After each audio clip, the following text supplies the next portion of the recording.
بەناوی خوای گەورەی و میهرەبان من دکتۆرە بەیان محەممەد ساڵح سەلیم پزیشکی پسپۆری ئافرەتان لە نەخۆشخانەی میهرەبانی بە پێویستم زانی کە باسی بابەتێکتان بۆ بکەم کە زۆر باوە و پێویستە هەموو ئافرەتێکی دووگیان زانیاری لەسەر هەبیتن بۆ ئەوەی دوور بن لە پاشهاتەکانی و زیانەکانی لە کاتی دووگیانی. سەرەتا هۆکارەکانی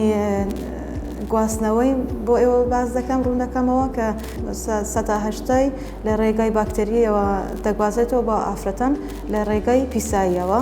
سەرەتا دێنە سەر نیشانەکانی هاوکردنی میزڵدان، ئەویش بریتە لە هەبوونی ئازار لە ناوچەی خوارەوە زک و ئازار لە کاتی میزکردن، زوو هاتنەوەی میز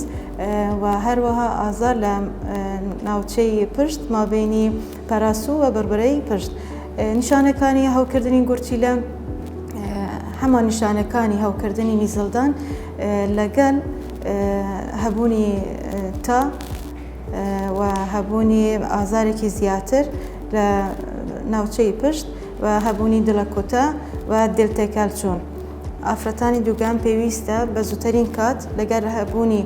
هەریک لەو نیشانانە سەردانی پزیشکی پسپۆر بکەن بۆ وەرگرتنی چارەسەری پێویست و ڕێنەمایی پێویست بۆ ئەوەی تەشانە نەکاتن و دوور بن لە زیانەکانی